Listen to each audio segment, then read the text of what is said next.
Time now for sports on SSPTV News.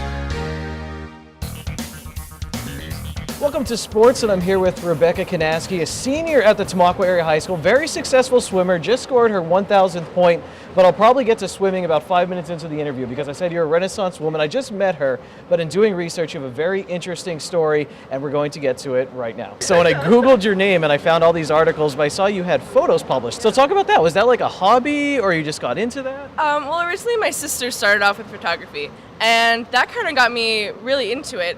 And my dad gave me his old film camera, and that kind of started like a whole new thing for me. And I had this great photography teacher here at school, and she really encourages me to put my name out there and go into contests. And I happened to have two photos featured in the Susquehanna Apprentice Writer magazine this year, so that was a really big deal for me. And I was also working at Mud and Maker, which is a pottery shop in Pottsville, and I was doing photography for them as well, and it was just, it's been a really fun time.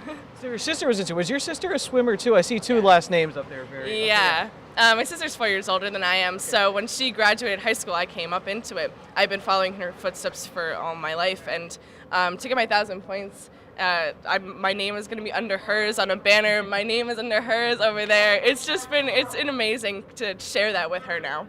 Let's go back to the photography. So the one photo, I believe, was called Fog of Athletes. Just talk about, what was that? Actually, it's a really good story.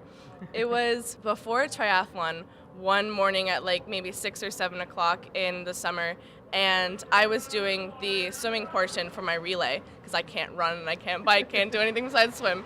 So I was about to get in the water and start the race, and I looked over and I saw the fog rolling in, and I saw the sun just like illuminating everyone's silhouettes, and I was like, "Mom, grab my camera, I can get this. This is a great shot." And I sat there and I was like, "Oh, amazing." And I was like, "All right, goggles on, let's go. Let's swim like this like mile race right now." And that's what I did. I also heard from your coach you're like number 1 or 2 in your class. Do you really like school as well, or are you just good at it? A little bit of both. I wouldn't say that I love math, but I'm apparently pretty good at it. But I've always tried as hard as I could, even in races where it's like you don't have to go so hard, you might win this one, but I've never been one to back off from a challenge.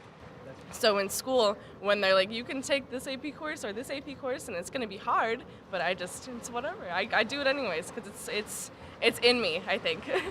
You told me now, maybe not swimming in college on the swim team traditionally, but you want to get into open water swimming, which terrifies me when I think about it. But explain that, like lakes, oceans, maybe? I've done swims of up to 1 to 3 miles. I actually swam in the Chesapeake Bay a couple of years ago. It's kind of scary because you can't see the bottom at all, but I think it's so much more challenging because you're out there on your own and you're just like swimming for hours at a time and you're self-sustaining. So it's really hard, but not a lot of people can do it, which is kind of why I think I really like to do it.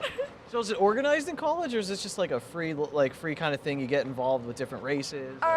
I usually do my swims through the YMCA, okay. So when I'm in college I could continue to do that through the YMCA, but actually a lot of the schools that I'm looking at are right near bodies of water and big lakes, so...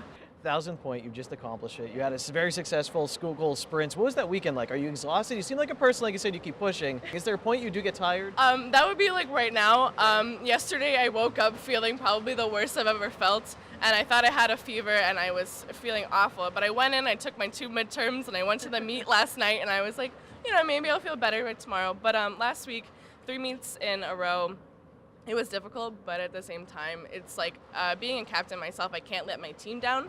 And I feel like, I'm not actually sure if this even happens, but I feel like if my spirit is down, everybody's down, even if I don't let them see it.